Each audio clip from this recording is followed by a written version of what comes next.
asal-usulnya dari prodi bimbingan konseling pendidikan Islam semester 4. Kali ini kita akan membahas tentang bahaya merokok di usia anak SD sampai SMP dan bagaimana cara kita mencegahnya dan apa sih hukum merokok menurut perspektif Islam. Nah, penasaran kan dengan topik yang akan kita bahas? Langkahnya terus menyimak ya. Bahayanya ini adalah kalau kita belajar itu pasti kita sering melihat anak-anak sering merokok. Orang juga seusia SD atau SMP di pinggir jalan mereka masih bersekolah. Nah, kita salah berarti apa sekarang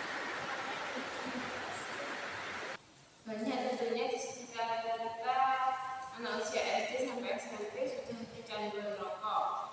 Penyebabnya itu ada banyak sekali, apalagi di usia anak-anak yang akan memasuki fase remaja ini kan suatu rasa penasarannya sangatlah besar, dan banyak toko-toko kelontong yang memajang sebuah iklan rokok dan membuat rasa penasaran akan mencoba hal tersebut itu semakin ada.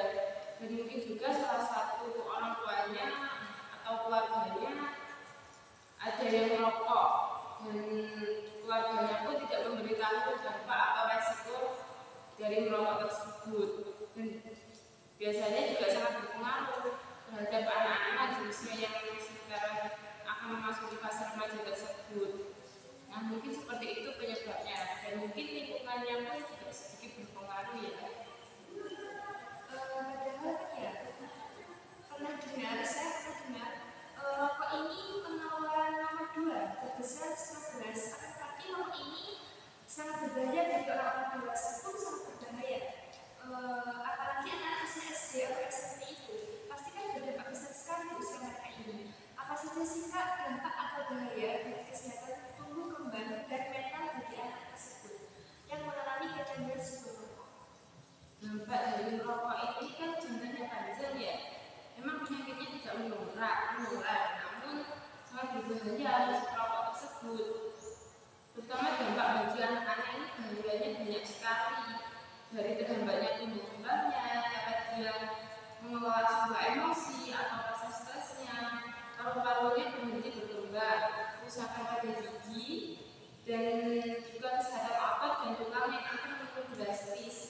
Bukan hanya merokoknya saja, namun juga pada anak-anak yang terkena asapnya pun sangatlah berbahaya, terutama pada bayi, bisa menyebabkan sebuah kematian yang mendadak. Karena rokok ini kan memiliki sebuah kemampuan yang tinggi dalam menyebabkan sebuah racun bahan kimia. Di usia anak yang tercandu rokok ini sangat sulit mengendalikan sebuah emosionalnya, dan jika tidak bisa mengendalikan si anak tersebut, pasti dia akan melampiaskan kemarahannya dengan terus merokok dan ini akan sulit untuk berhenti. Mungkin seperti itu. Jadi ini berdampak sekali ya Kak. Nah, pasti kan susah nih untuk kita bisa menghentikannya. Jadi upaya apa untuk kita bisa mengatasi anak-anak yang sudah terlalu jauh kecanduan merokok, dan apakah bisa ditangani dengan hal yang sederhana? Ya, setelah kita melihat berbagai bahaya merokok di masa SD sampai SMP, penting bagi kita untuk mengajak mereka menjauh dari kebiasaan merokok. Salah satu langkah pencegahannya yang penting adalah memberikan pemahaman yang jelas tentang bahaya merokok itu apa, resikonya, mencegahnya itu apa, dan dampak bagi kesehatan yang akan ditimbulkan seperti apa. Nah, caranya itu dengan cara kampanye edukasi jelas tentang bahaya merokok yang menyenangkan dan informatif, dapat meningkatkan kesadaran remaja walaupun di usia tersebut tentang risiko yang ada. Selain itu, pendekatan pencegahan perlu melibatkan kerjasama antara keluarga,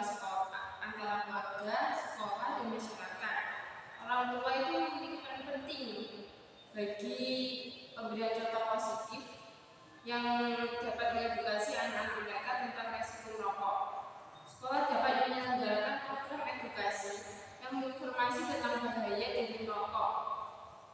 Remaja harus diberi sumber daya dan dukungan untuk berhenti merokok sejak sebelum untuk kecanduan lah ya. Selain itu, dukungan dari teman-teman sebaya juga dapat membantu dalam upaya berhenti merokok. Rokok rokok elektrik itu pun mungkin banyak ya dari kita yang menganggap rokok elektrik itu mungkin wajar. Nah, padahal itu juga dampaknya besar dalam kesehatan remaja. Oleh karena itu penting untuk memastikan bahwa remaja memahami semua bentuk rokok memiliki potensi bahaya yang perlu dihindari. Mungkin seperti itu untuk cara kita mencegah atau memberikan mengatasinya. Jadi sangat diperlukan ya perhatian khusus untuk cara mengatasi anak usia SD atau SMP yang sudah mengalami kecanduan rokok ya Kak. Nah kita sebagai seorang muslim, apa sih Kak hukum rokok itu menurut perspektif Islam? Menurut Kakak? Saya pernah membaca sebuah buku, hukum tentang rokok menurut Islam.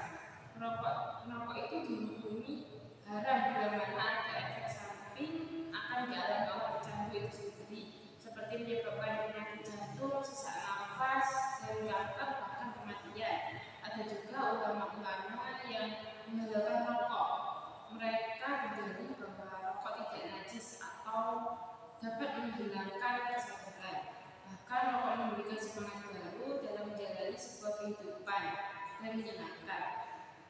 Dalil yang ada adalah bahwa menghisap rokok hukumnya mubah atau boleh-boleh saja bagi orang yang tidak terganggu kesehatannya atau hilang ingatannya ketika tidak merokok. Menurut pemahaman saya sih seperti itu. Jadi hukum rokok ada yang menghukumi haram dan ada yang menghukumi makruh ya Kak. Walau benar-benar berbeda-beda. Nah teman-teman, itulah topik kita hari ini. Kesimpulannya adalah bahaya merokok bagi anak usia SD sampai SMP adalah masalah serius yang memerlukan perhatian dan tindakan nyata.